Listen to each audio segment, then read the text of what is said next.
Leçon que nous commençons concernant la divinité du Père et du Fils. Euh, comme nous t'appelons déjà dans Exode 3, il dit comme ça, Dieu dit à Moïse, je suis celui qui suis. Et il ajouta, c'est ainsi que tu répondras aux enfants d'Israël, celui qui s'appelle Je suis m'a envoyé vers vous.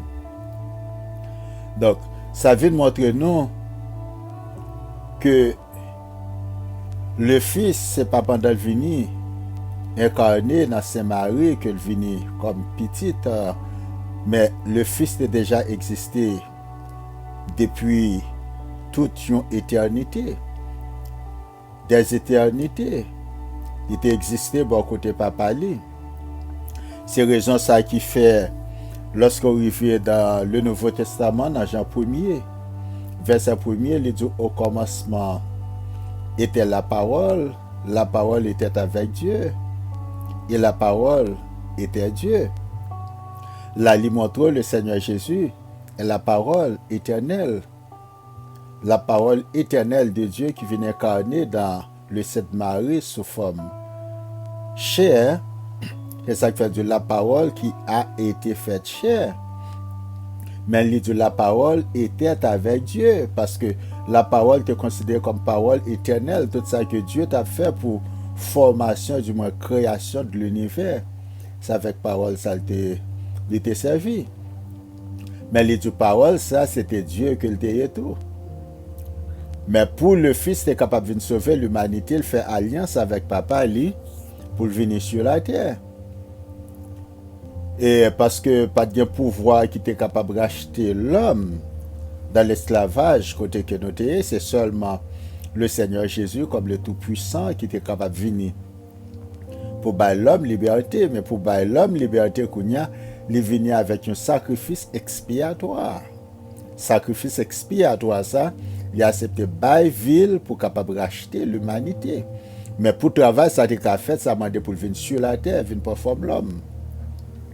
Donc, nous sommes capables de garder à côté le Seigneur Jésus t'a parlé dans Jean chapitre 8 avec les enfants d'Israël.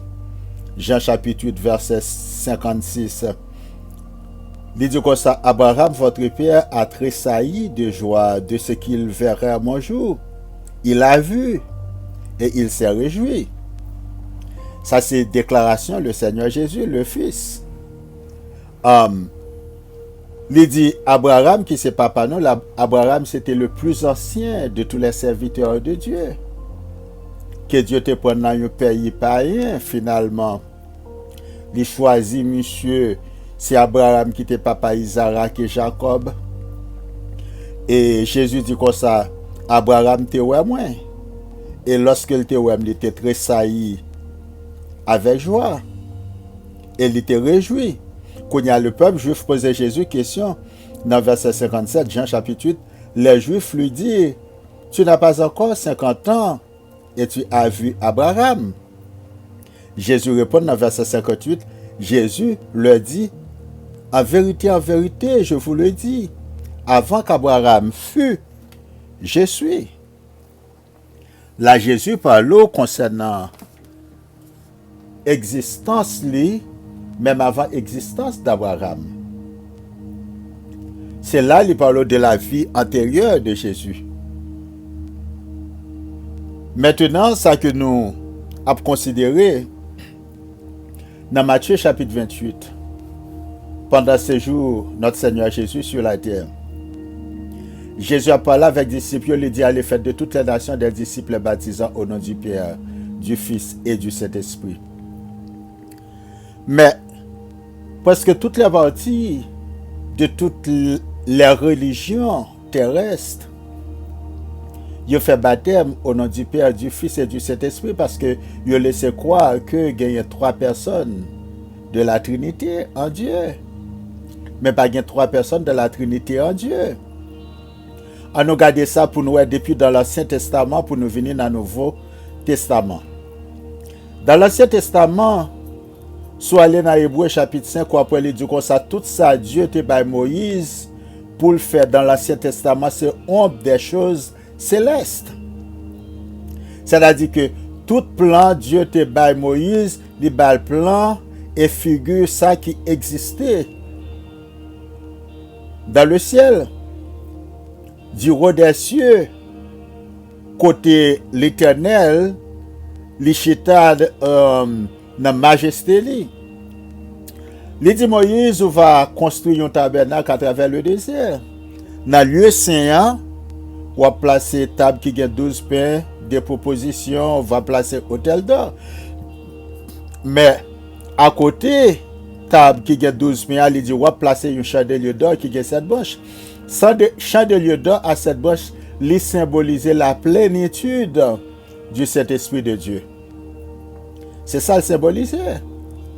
Mais lorsqu'on arrive dans les saints des saints, Dieu dit Moïse comme ça, on va faire une hache du témoignage.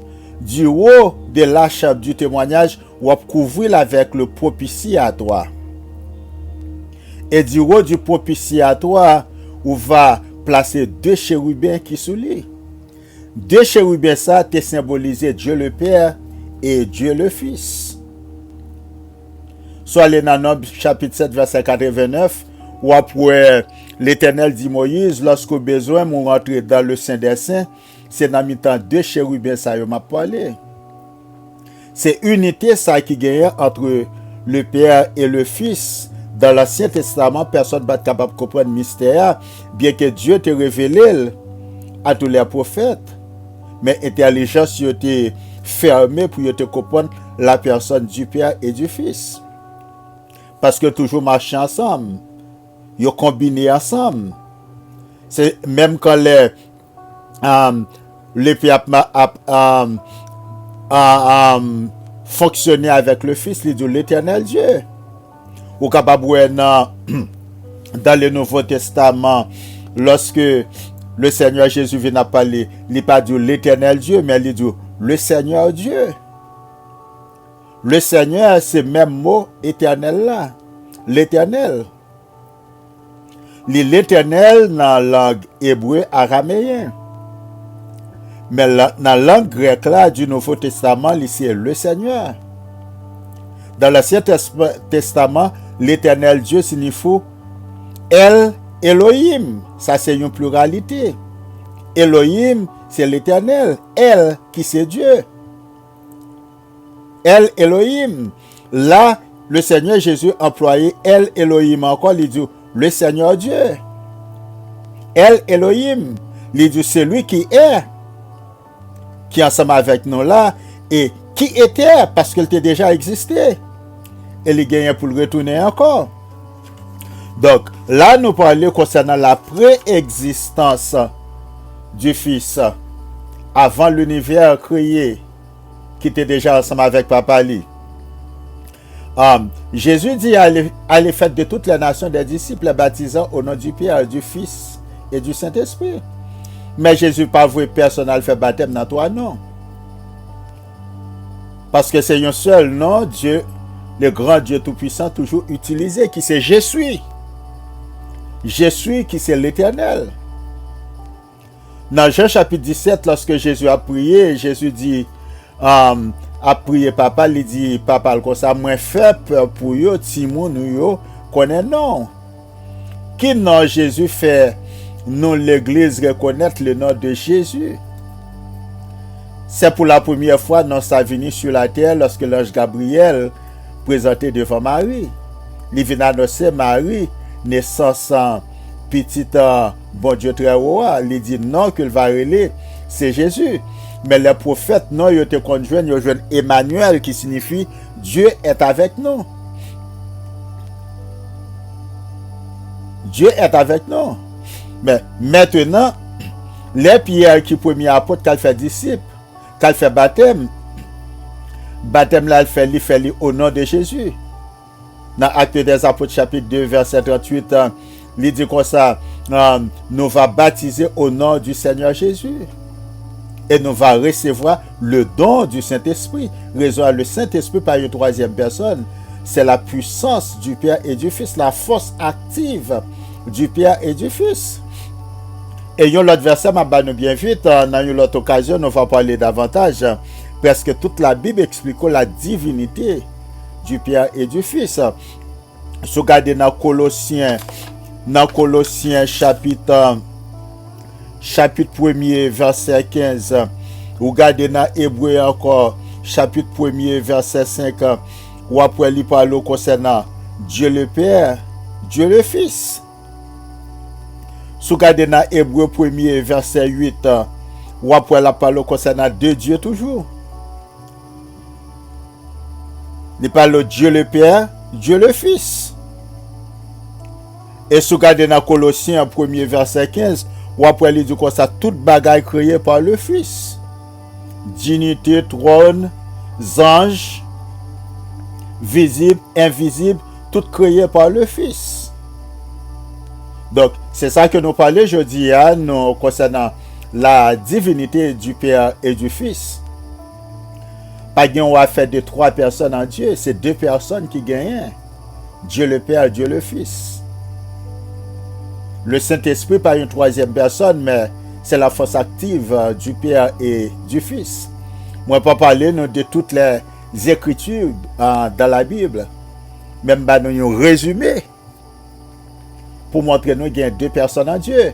Et pour nous finir, ou capable dans 1 Corinthiens chapitre 11, verset 3, Paul a parlé avec le peuple Corinthe, il dit comme ça, je veux cependant que vous sachiez que Christ est le chef de l'homme.